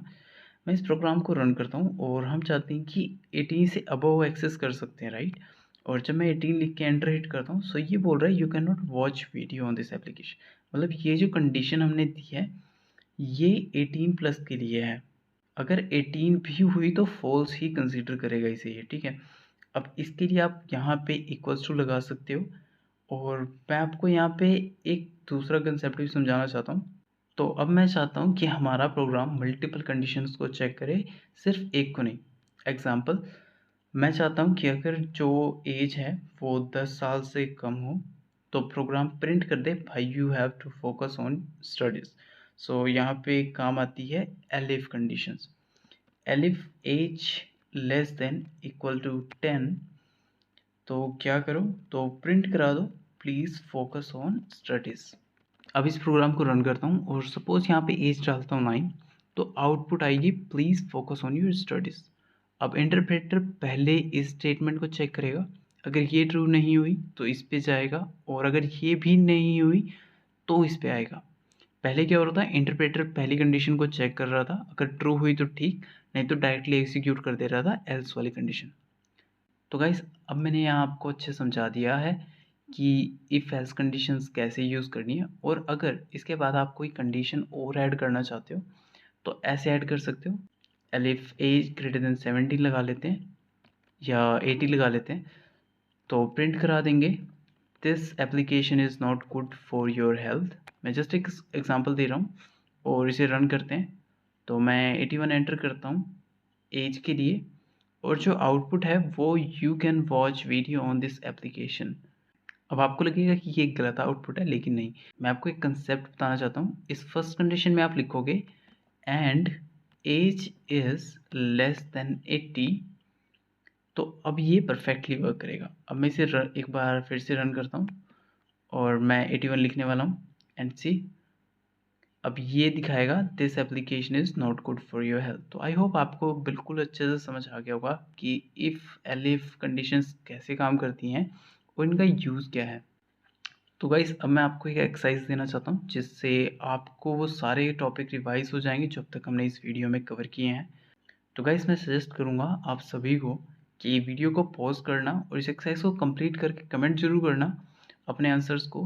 जो भी सबसे पहले टाइप करेगा इस एक्सरसाइज का सॉल्यूशन कमेंट सेक्शन में, मैं उसके कमेंट को पिन करूँगा और बाकी जितने भी लोग टाइप करेंगे आंसर, उन सबके कमेंट को दिल मिलेगा और इस बात की गारंटी मेरी है।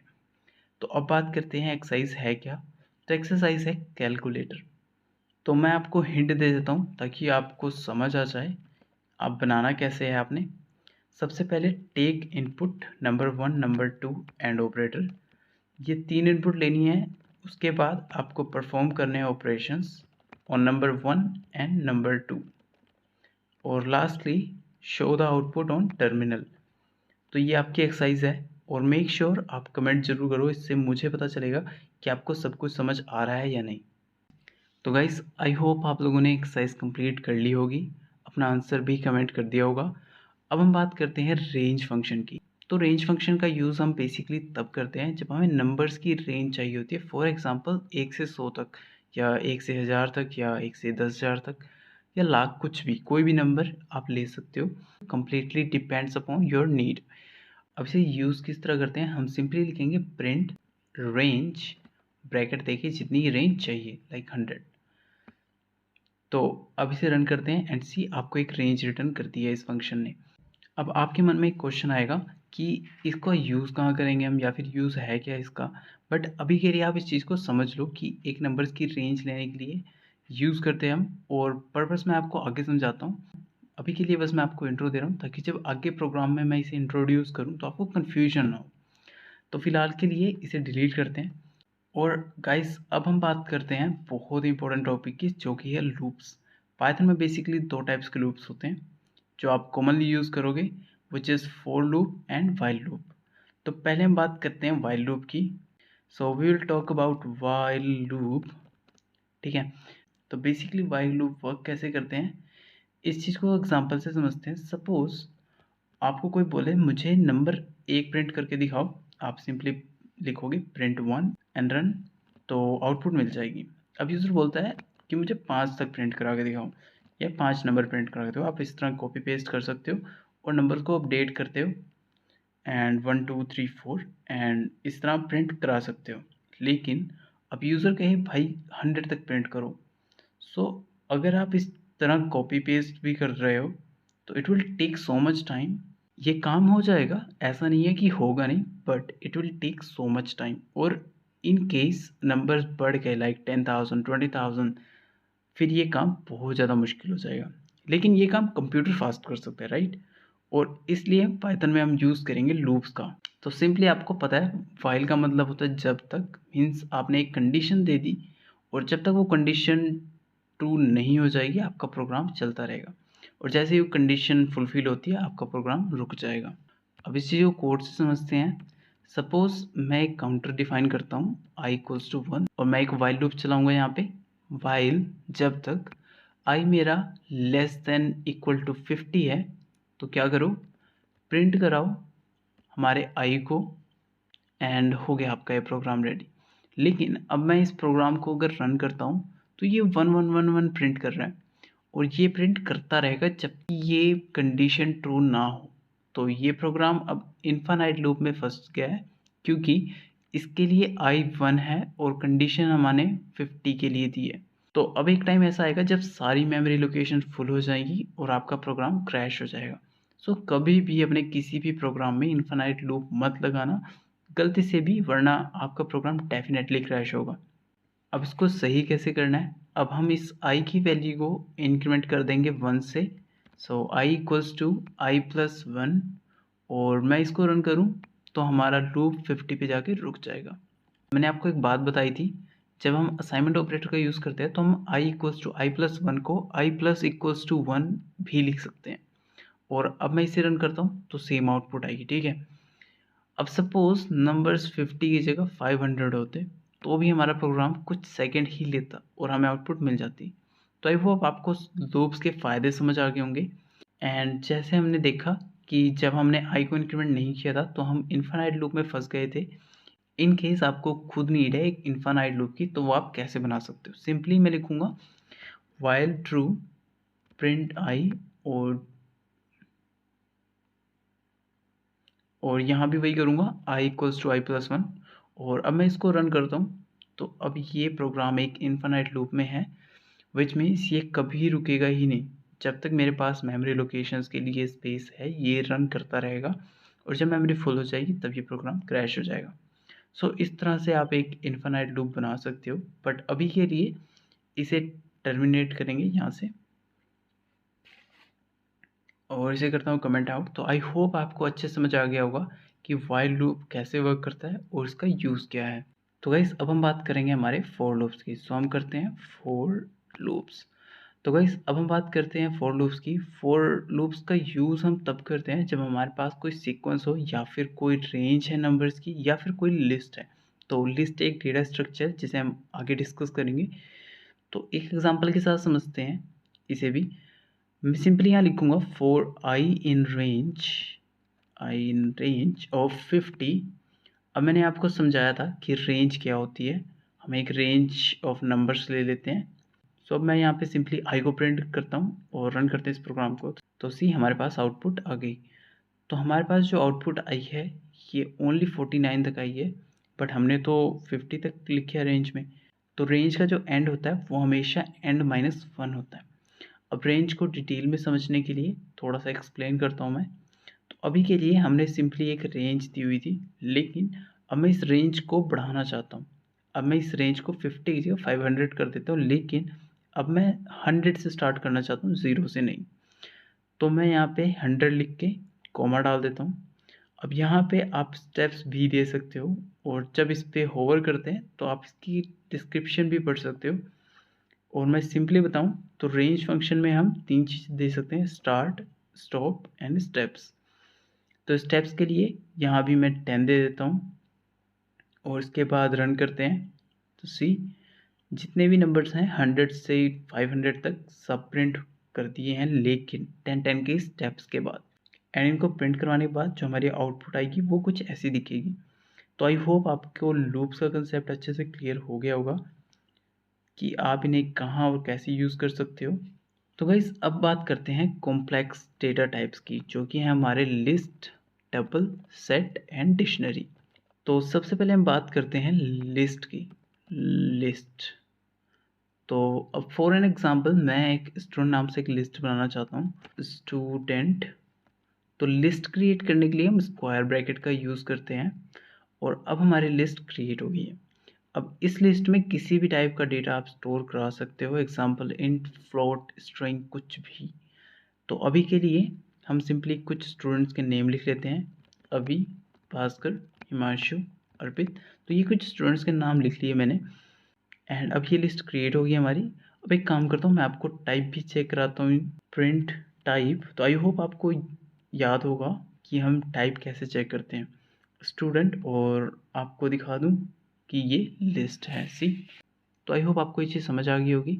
फिलहाल अभी हमें इसकी ज़रूरत नहीं है तो इसको करते हैं क्लोज। अब ऐसा मत सोचेंगे मैंने बस स्ट्रिंग स्टोर की है, ये ओनली स्ट्रिंग स्टोर करता है। यहाँ आप कोई भी डेटा स्टोर कर सकते हो, इंट, फ्लोट, कुछ भी। और आप कह सकते हो कि लिस्ट एक हेट्रोजेनस डेटा स्ट्रक्चर है।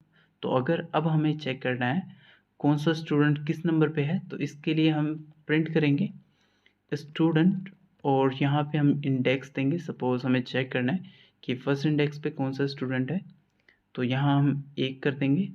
सी हमने इंडेक्स दिया फर्स्ट, बट नाम आया भास्कर का, लेकिन फर्स्ट पे तो अभी को होना चाहिए। तो यहाँ आपको इंडेक्स समझने होंगे। पाइथन में इंडेक्स 0 से स्टार्ट होता है, 1 से नहीं। मीन्स अभी 0th इंडेक्स पे है, Bhaskar first, Himanshu second and so on. और अब मैं अगर 4th के लिए चेक करता हूँ तो हमारी आउटपुट आई 98। और इन केस आप डेटा को लेफ़्ट टू राइट ना एक्सेस करके राइट टू लेफ़्ट एक्सेस करना चाहते हो तो आप सिंपली लिख सकते हो -1। तब ये लिस्ट जो डेटा पिक करेगी वो पीछे से गिरेगी। अगर मैं लिखता हूँ -2 तो ये पीछे से सेकंड नंबर का बता देगी क्या डेटा। अब सपोज़ मैं कोई ऐसा इंडेक्स देता हूँ जो कि लिस्ट में एग्जिस्ट ही नहीं करता, तो हमें एक एरर मिलेगा, list index out of range. मतलब ये इंडेक्स है ही नहीं लिस्ट के पास, ठीक है। एंड आई होप आपको चीज़ें समझ आ रही होंगी। अब अगर आप चाहो कि यार मुझे बस ये चेक करना है कि स्टार्टिंग के 4 स्टूडेंट कौन से हैं, तो मैं सिंपली लिखूँगा 0:4 एंड अब अगर इसे रन करते हैं तो सी जो हमारे स्टार्टिंग के 4 स्टूडेंट्स हैं उनके नाम आ जाएंगे। एंड अब आप देख सकते हो 4th इंडेक्स पे 98 है, लेकिन मैंने आपको बताया है कि हमेशा n-1 शो करता है, तो आपको यहाँ पे यहाँ से लेके यहाँ तक डेटा मिल जाएगा, ठीक है। अब सपोज़ करते हैं आपको इसी लिस्ट में एक न्यू एलिमेंट को ऐड करना है, या कह सकते हैं एक न्यू स्टूडेंट को ऐड करना है। तो आप क्या करोगे, आप लिखोगे स्टूडेंट डॉट। अब यहाँ आपको बहुत सारे सजेशंस मिल रहे हैं, ये सारे ऑपरेशंस के सजेशंस हैं जो आप परफॉर्म कर सकते हो इस लिस्ट के ऊपर। तो अगर अब आप डॉट के बाद अपेंड लिखते हो तो अपेंड में आप कोई भी एलिमेंट देते हो, यहाँ हम रजत नाम देते हैं, अपेंड करेंगे। और जैसे मैं इसके बाद प्रिंट कराता हूँ हमारी लिस्ट को और जैसे इसे रन करते हैं, you can see Rajat list के एंड में ऐड हो गया है। नाउ सपोज रजत जो कि लास्ट में ऐड हुआ है, आप नहीं चाहते कि रजत लास्ट इंडेक्स मतलब इस इंडेक्स पे ऐड हो, आप चाहते हो कि जो मैं एक नेम दे रहा हूँ वो एक स्पेसिफिक इंडेक्स पे ऐड हो, या फिर कह सकते हो कि आप एक पर्टिकुलर इंडेक्स पे ऐड करवाना चाहते हो। तो आप करोगे क्या, आप यूज़ करोगे स्टूडेंट डॉट इंसर्ट और उसके बाद सबसे पहले आप दोगे इंडेक्स और उसके बाद वैल्यू। फॉर एग्जांपल मैं इसे 3rd इंडेक्स पे ऐड करवाना चाहता हूँ, तो मैं पुट करूँगा 3 एंड उसके बाद नेम। और अब मैं रन करता हूँ एंड सी 3rd इंडेक्स पे उदय ऐड हो गया। So this is how it works and I hope आपको समझ आ गई होगी। और मैंने आपको एक चीज़ बताई थी, जैसे आप स्टूडेंट लिख के डॉट टाइप करते हो तो आपके सामने बहुत सारे सजेशन आ जाते हैं, आप इनको 1 बाय 1 चेक कर सकते हो। जैसे आपको यहाँ पे डिलीट करना है तो आप यहाँ पे यूज़ करो DEL का। डिलीट में आप दोगे स्टूडेंट और उसके बाद दोगे इंडेक्स। सपोज़ मैं 98 दे के रन करता हूँ, उप्स यहाँ पे इंडेक्स देना तो मैं वैल्यू दे रहा हूँ, तो फटाफट से यहाँ पे एक इंडेक्स डालते हैं। मैं 4 एंटर करता हूँ और रन करते हैं एंड सी 4th इंडेक्स का एलिमेंट गया। आप पॉप फंक्शन का भी यूज़ कर सकते हो एंड अगर आपको लेंथ चेक करनी है तो आप सिंपल प्रिंट कर सकते हो लेंथ ऑफ स्टूडेंट। अब ये सारे तो नॉर्मल फंक्शंस हो गए। अगर आपको लूप्स यूज़ करने हैं इस लिस्ट के ऊपर तो फॉर लूप का एग्जांपल लेते हैं पहले। फॉर चाइल्ड इन स्टूडेंट्स, मैं एक काम करता हूँ लिस्ट का नाम स्टूडेंट्स कर देता हूँ, तो ये हो गया स्टूडेंट्स इन स्टूडेंट्स और प्रिंट करा लेंगे स्टूडेंट को। अब मैं रन करके दिखाता हूँ आपको, तो आप देख सकते हो सारे स्टूडेंट्स के नेम प्रिंट हो जाएंगे। और अगर अब हम वाइल लूप चलाना चाहते हैं तो मैं एक काम करता हूँ, सिंपली एक काउंटर डिफाइन करूँगा 0 while I is less then length of student, तो प्रिंट करो स्टूडेंट ऑफ आई और इसके बाद काउंटर का इंक्रीमेंट कर देंगे आई प्लस इक्वल्स टू 1। और अब इस प्रोग्राम को रन करते हैं तो आप देख सकते हो हमारे लिस्ट के सारे एलिमेंट्स प्रिंट हो गए हैं। तो आई होप आपको लिस्ट अच्छे से समझ आ गई होगी कि ऑपरेशंस कैसे लगेंगे या फिर लूप्स कैसे लगेंगे। तो अब बात करते हैं ब्रेक और कंटिन्यू की। तो अभी के लिए मैं इसे डिलीट नहीं करूँगा क्योंकि ये टॉपिक हमारा रिलेटेड है थोड़ा, तो यहाँ लिख देता हूँ मैं ब्रेक एंड कंटिन्यू। तो ब्रेक एंड कंटिन्यू होती क्या है, सपोज़ हमने जो लिस्ट दी है, पहले एक काम करता हूँ मैं इसको भी डिलीट कर देता हूँ जो फालतू कोड है अभी के लिए। अब बात करते हैं सेम लिस्ट की जो स्टूडेंट नेम की है, और मैं चाहता हूँ कि जब मैं इस लिस्ट के एलिमेंट्स को प्रिंट करूँ और अर्पित का नाम आए तो प्रोग्राम टर्मिनेट हो जाए। बेसिकली उससे आगे का कोई भी डेटा प्रिंट नहीं होना चाहिए। तो उस केस में क्या करूँगा, मैं ये फॉर लूप को कॉपी पेस्ट कर रहा हूँ मैं। इसके बाद यहाँ एक कंडीशन दूंगा एंड ध्यान से समझना क्योंकि लूप्स की इंडेंटेशन में कंडीशन दे रहा हूँ मैं। तो if students equals to Arpit colon and enter के बाद एक नेक्स्ट इंडेंटेशन है, तो इंडेंटेशन का ध्यान रखो। अब जो मैं लिखूंगा वो कंडीशन की इंडेंटेशन में होगा, अगर वो लूप की इंडेंटेशन में हुआ है तो कंडीशन अप्लाई नहीं होगी। तो यहाँ मैं लिखता हूँ ब्रेक और इस प्रिंट को मैं फोर लूप की इंडेंटेशन में डाल देता हूँ। अब ये प्रोग्राम फोर लूप चलाएगा स्टूडेंट्स की लिस्ट के ऊपर। ये हर स्टूडेंट का नेम प्रिंट करेगा और हर बार ये इफ़ कंडीशन को चेक करेगा, और जैसे ही अर्पित का नाम आएगा this program will be terminated. मैं रन करके दिखाता हूँ। सी, एक सेकेंड, यहाँ एक कोड कमेंट आउट कर देता हूँ, ये कमेंट आउट नहीं था। टर्मिनल को क्लोज करते हैं और अब रन करते हैं। नाउ यू कैन सी अभी भास्कर हिमांशु, जैसे अर्पित का नाम आया वैसे ही प्रोग्राम टर्मिनेट हो गया। So this is how break works. और अब अगर बात करें कंटिन्यू की, तो सपोज मैं चाहता हूँ कि जब भास्कर का नाम आए तो ये भास्कर के नाम स्किप कर दे, क्योंकि पहले भास्कर हमारी क्लास में था लेकिन अब वो अलग कॉलेज में चला गया है, हमारा कॉलेज छोड़ के, इसलिए मैं नहीं चाहता कि उसका नाम प्रिंट हो। तो ब्रेक की जगह कंटिन्यू लिख देते हैं और अब ये प्रोग्राम को टर्मिनेट नहीं करेगा, बस जैसे भास्कर का नाम आएगा ये स्किप कर देगा। Let me show you, run करते हैं इसे एंड सी, हमारे पास लिस्ट के सारे एलिमेंट्स आए पर भास्कर का नाम नहीं आया, क्योंकि यहाँ पर हमने कंटिन्यू कमांड दी है। सो आई होप आपको अच्छे से समझ आ गया होगा कि ब्रेक एंड कंटिन्यू कैसे वर्क करते हैं। तो गाइस अब बात करते हैं टपल डेटा स्ट्रक्चर की। तो अब तक हमने बात की लिस्ट के बारे में और अब स्टार्ट करते हैं टपल। तो गाइस टपल हमारा बिल्कुल ही सिमिलर है लिस्ट की तरह, लेकिन ये इम्यूटेबल है। मतलब अगर आपने एक बार टपल बना दिया तो आप इस पर वो ऑपरेशंस नहीं लगा सकते जो लिस्ट में लगा रहे थे, लाइक अपेंड कर रहे हो, इंसर्ट कर रहे हो या डिलीट कर रहे हो। ठीक है, अब हम अपनी एक न्यू टपल बनाते हैं पैरेंथेसिस की हेल्प से। तो हम सिंपली मार्क्स के नाम से एक टपल बना लेते हैं, स्टार्ट करेंगे पैरेंथेसिस से और मैं कुछ डेटा लिख देता हूँ, मार्क्स डिफाइन कर देता हूँ बेसिकली। अब ये एक टपल है और मैं आपको इसका टाइप भी दिखा देता हूँ ताकि आपको कोई डाउट ना हो। प्रिंट करेंगे हम यहाँ टाइप ऑफ मार्क्स, रन करते हैं and see it's a tuple. ठीक है, अब मैं एक और चीज़ बताना चाहता हूँ कि यहाँ पे पैरेंथेसिस इंपॉर्टेंट नहीं है। अगर मैं इसे हटा दूँ और फिर आपको रन करके दिखाऊं, अभी ये एक टपल ही है। तो सिर्फ अपने कोड को नीट दिखाने के लिए हम पैरेंथेसिस का यूज़ करते हैं, ताकि जब कोड किसी और को भी दिखाएं तो उसे भी समझ आ जाए कि ये एक टपल है। यहाँ मैं लिख देता हूँ इम्यूटेबल। तो आप इसमें कोई मॉडिफिकेशन नहीं कर सकते, लेकिन अगर आप काउंट चेक करना चाहते हो किसी नंबर का कि वो टपल में कितनी बार है, तो हम सिंपली चेक कर सकते हैं print marks dot count.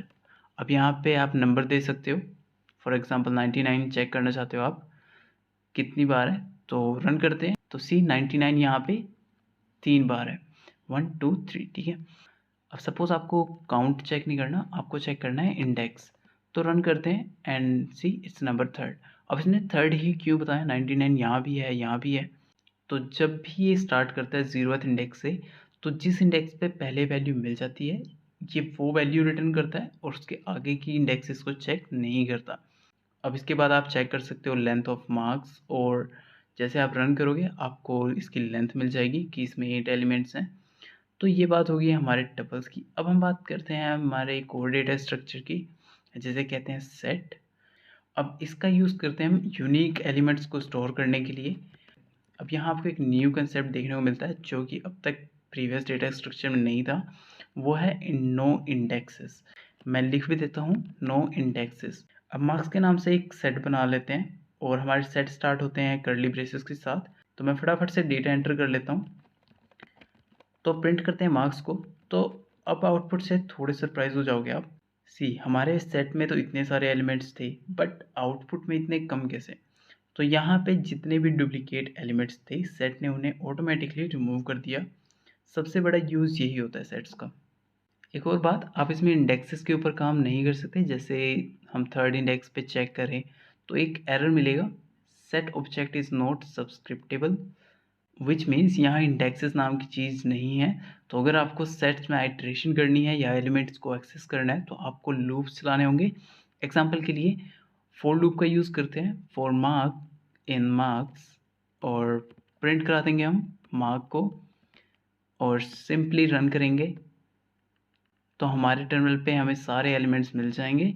So this is how it works. तो आई होप आपको तीनों डेटा स्ट्रक्चर अच्छे से समझ आ गए होंगे जो हमने अब तक डिस्कस किए हैं। अब हम बात करते हैं बहुत ही इंपॉर्टेंट डेटा स्ट्रक्चर की, जो कि है डिक्शनरी। एक second.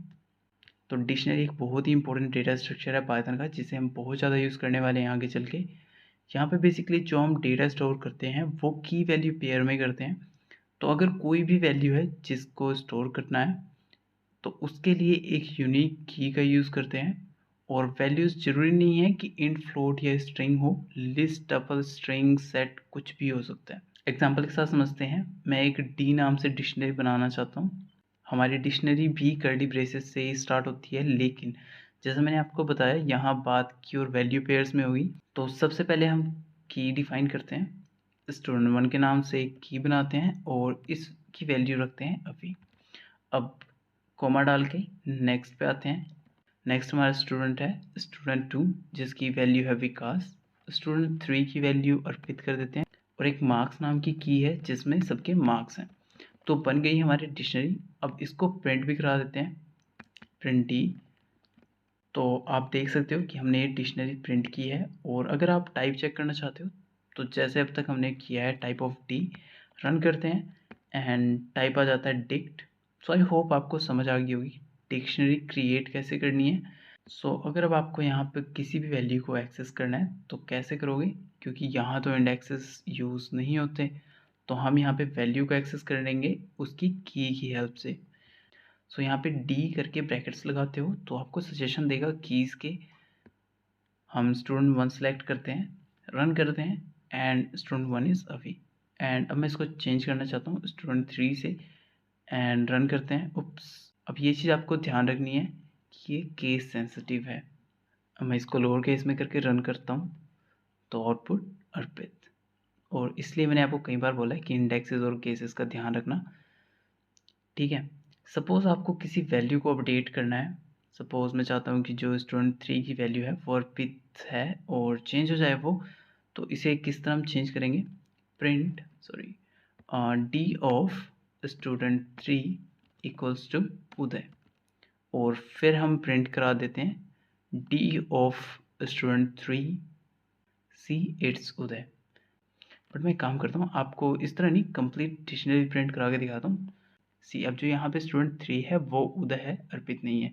This is how it works. And suppose आपको सिर्फ कीज़ या वैल्यूज़ को ही चेक करना है तो आप किस तरह चेक कर सकते हो मैं आपको बताता हूँ। इसे कमेंट आउट कर देते हैं। अब लिखेंगे सिंपली डी डॉट वैल्यूज़ और फिर रन करते हैं इसे एंड सी। इस तरह आप सारे वैल्यूज़ चेक कर सकते हो। एंड सेम आप कीज़ के लिए भी कर सकते हो, कीज़ करके रन करते हैं तो सी यहाँ पे सारी कीज़ मिल जाएंगी। अब मैं यहाँ पे एक चीज़ बोलना चाहूँगा कि ऐसा पॉसिबल नहीं है मैं आपको सारे ऑपरेशंस फंक्शंस परफॉर्म करके दिखा सकूँ। इसलिए मैं आपको सजेस्ट करूँगा कि आप जब यहाँ पे टी डॉट लिखोगे तो आपको बहुत सारे सजेशंस मिलते हैं ऑपरेशंस के लिए। आप उन सबको चेक करो वन बाय वन, ये क्या करते हैं, कैसे करते हैं, सब आपको समझ आ जाएगा। और जितनी ज़्यादा प्रैक्टिस करोगे उतनी ज़्यादा नॉलेज बढ़ेगी। तो अब तक हमने 4 डेटा स्ट्रक्चर डिस्कस किए हैं एंड आई होप आपको सारे के सारे अच्छे से समझ आ गए होंगे। अब हम बात करेंगे फंक्शंस की। तो ये बहुत ही इंपॉर्टेंट टॉपिक है पाइथन का। अब function basically group of statement होते हैं जो कि किसी भी स्पेसिफिक टास्क को परफॉर्म करने के लिए लिखे जाते हैं। अब इसका यूज़ क्या है, तो यार देखो कई बार ऐसा होता है जब हम कोई बड़ा प्रोग्राम लिखते हैं तो उस कोड में सेम लाइन ऑफ कोड को बार बार नहीं लिखना चाहते हम, तो हम सिंपली एक फंक्शन बनाते हैं उस सेम लाइन ऑफ कोड का, ताकि हम यूज़ कर सकें बार बार इन द सेम कोड। अब बात करते हैं टाइप ऑफ फंक्शंस की। तो फर्स्ट होता है बिल्ट इन एंड सेकंड होता है यूज़र डिफाइंड। तो बिल्ट इन फंक्शंस वो होते हैं जो पाइथन पैकेज के साथ ही आते हैं और इन्हें हम अब तक यूज़ भी करते आ रहे हैं। लाइक प्रिंट फंक्शन हो गया हमारा, लेंथ फंक्शन है, ठीक है, या फिर स्ट्रिंग है हमारे पास, फ्लोट भी है। और इस टाइप से जो भी फंक्शंस पाइथन पैकेज के साथ आए हैं उन्हें बिल्ट इन फंक्शंस कहते हैं। अब यूज़र डिफाइंड फंक्शंस क्या होते हैं, तो नेम से ही पता चल रहा है, जो यूज़र डिफाइन करता है, मतलब जो फंक्शन हम लोग अपने कोड में लिखते हैं पर्सनल यूज़ के लिए। अब फॉर एग्जांपल एक सिंपल सा फंक्शन लिखेंगे डेफ ग्रीट के नाम से, जो एक सिंपल सी ग्रीटिंग दे हमें, ठीक है।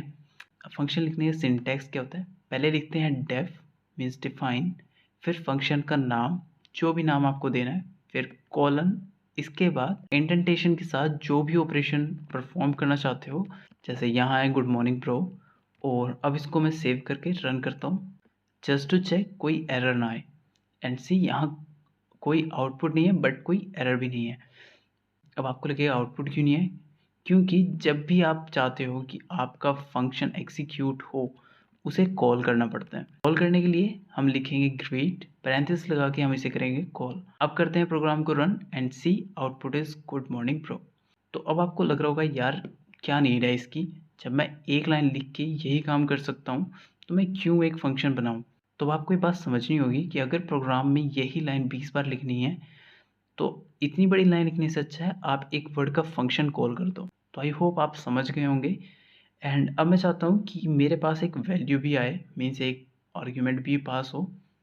और अब मैं नहीं लिखना चाहूँगा, अब मैं लिखना चाहूँगा you are amazing person mister, और यहाँ कोमा डाल के नेम लिख देता हूँ। और अब मैं इसे कॉल करना चाहता हूँ तो मुझे एक वैल्यू भी पास करनी होगी। फॉर एग्जांपल मैं टाइप करता हूँ अभी और अभी से रन करता हूँ। उप्स, तो अभी इज़ नॉट डिफाइंड क्योंकि ऐसा कोई वेरिएबल नहीं है, तो मैं इसे स्ट्रिंग बना देता हूँ। और अभी से रन करते हैं तो see your amazing person mister Abhi. And this is how it works. And I hope आपको समझ आ गया होगा। अब ये जो वैल्यू हमने पास की है ये मल्टीपल भी हो सकती है, ऐसा नहीं है कि सिर्फ सिंगल नेम ही जाएगा, ठीक है। एक काम करते हैं, एक दूसरा फंक्शन बना लेते हैं कैल्सी के नाम से, ठीक है। और यहाँ पे दो वैल्यूज़ पास करेंगे हम ए और बी। एंड आई होप आपको सिंटैक्स समझ आ गया होगा फंक्शंस लिखने का। अब यहाँ एक्शन लिखेंगे जो आप परफॉर्म करना चाहते हो। तो मैं यहाँ पे लिखता हूँ print sum of both numbers is, यहाँ स्ट्रिंग के बाहर कोमा लगा के A plus B, and next करते हैं multiple, so A into B, ठीक है। तो सिंपल सा बना रहा हूँ ताकि आपको कंसेप्ट समझ आ जाए, क्योंकि इस वीडियो में बहुत बड़ा प्रोग्राम लिखना पॉसिबल नहीं है। तो यहाँ हम कैलसी लिखते हैं और दो वैल्यूज़ पास करते हैं। मैं 5 7 पास करता हूँ और अब मैं इस प्रोग्राम को रन करता हूँ and see sum of both number is 12 and multiple of both number is 35। अब सपोज करो यही ऑपरेशन आपको एक बड़े से प्रोग्राम में 20 बार लिखना पड़े, तो क्या वो कोड अच्छा लगेगा? नहीं। तो सिंपली हम एक फंक्शन बना के उसे पूरे प्रोग्राम में कहीं भी यूज़ कर सकते हैं। तो आई होप आपको ये फंक्शन समझ आ गए होंगे कि फंक्शन काम कैसे करते हैं, उनका यूज़ क्या है और कहाँ कहाँ यूज़ कर सकते हो आप। तो अभी के लिए फंक्शंस में इतना ही। और अब बात करते हैं पाइथन में बहुत ही इंपॉर्टेंट टॉपिक की, which is object oriented programming. तो मैं आपको इसका एक बेसिक सा ओवरव्यू देता हूँ। तो जब हम बात करते हैं ऑब्जेक्ट्स की, तो ऑब्जेक्ट एक collection of data and method होता है, मींस वेरिएबल या फंक्शंस। और क्लास जो होती है वो ब्लूप्रिंट होती है एक ऑब्जेक्ट का। अब इस चीज़ को समझने के लिए एक रियल लाइफ एग्जांपल लेते हैं।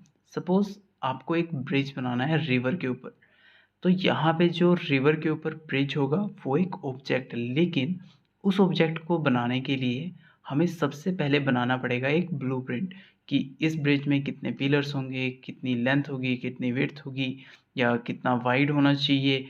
तो हर चीज़ का आपके पास एक ब्लूप्रिंट होना चाहिए। तो वही सेम कंसेप्ट है क्लासेस एंड ऑब्जेक्ट का। और अगर अब आपको ये एग्जांपल नहीं समझ आया तो हम एक और दूसरा एग्जांपल लेते हैं। जैसे आप कॉलेज में एडमिशन लेने जाते हो, तो वहाँ ऐसा नहीं होता कि हर बच्चे को एक डिफरेंट टाइप का एडमिशन फॉर्म दिया जाएगा। तो वहाँ पे एक फॉर्म होता है एडमिशन फॉर्म, जो हर स्टूडेंट के लिए सेम होता है, जिसमें सिर्फ स्टूडेंट की इन्फॉर्मेशन डिफरेंट होती है। तो यहाँ पे आपकी जो क्लास है वो आपका एडमिशन फॉर्म है, और आपका ऑब्जेक्ट वो है जो हर स्टूडेंट की डिफरेंट इन्फॉर्मेशन है। तो आई होप इन दो एग्जांपल्स के साथ आप ऑब्जेक्ट एंड क्लासेस को कोरिलेट कर पा रहे होंगे और समझ पा रहे होंगे कि ये होते क्या हैं। अब इसी एग्जांपल को कोड के साथ समझते हैं तो वो बहुत अच्छे समझ आ जाएगा आपको, ठीक है। तो अब मैं एक ऑब्जेक्ट बनाता हूँ, मीन्स मैं एक स्टूडेंट 1 का एडमिशन करवाना चाहता हूँ, और एडमिशन तब होगा जब एडमिशन फॉर्म फिल करेंगे। तो मैं एक काम करता हूँ, एक क्लास बना लेता हूँ। सिंटैक्स याद रखना, पहले लिखना है क्लास, फिर क्लास का नेम, मैं देता हूँ एडमिशन। इसके बाद आपको लगाना है कॉलन्स और आना है नेक्स्ट लाइन में इंडेंटेशन के साथ।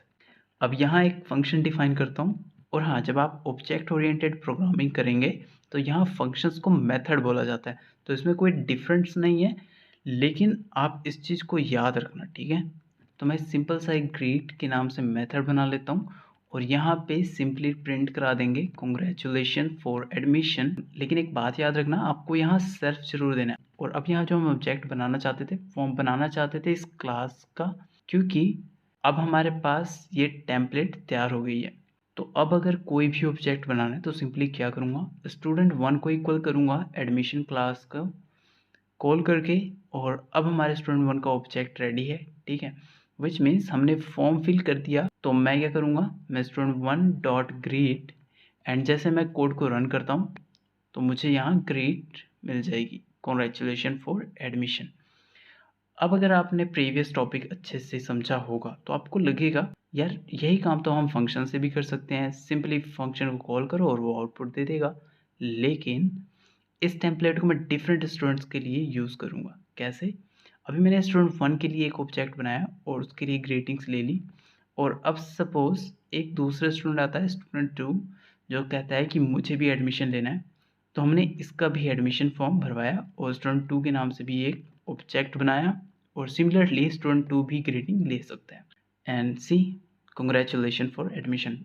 लेकिन अब आपको लगेगा कि यार आउटपुट तो दोनों को सेम मिल रहा है, तो डिफरेंस क्या है? तो देखो ये ऑब्जेक्ट अलग है और ये अलग है, दोनों की जो लोकेशन है वो बिल्कुल डिफरेंट है। अब इस एग्जांपल को 100 बार या फिर 1000 स्टूडेंट की अकॉर्डिंग सोचो।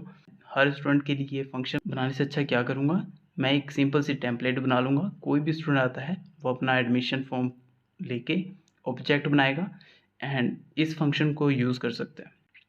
तो आई होप आपको ये टॉपिक समझ आ गया होगा, और अगर नहीं आया तो हम एक और एग्जांपल ले लेते हैं जहां हम मल्टीपल स्टूडेंट की बात करेंगे, या फिर इसी एग्जांपल को और रियलिस्टिक बनाने की कोशिश करते हैं।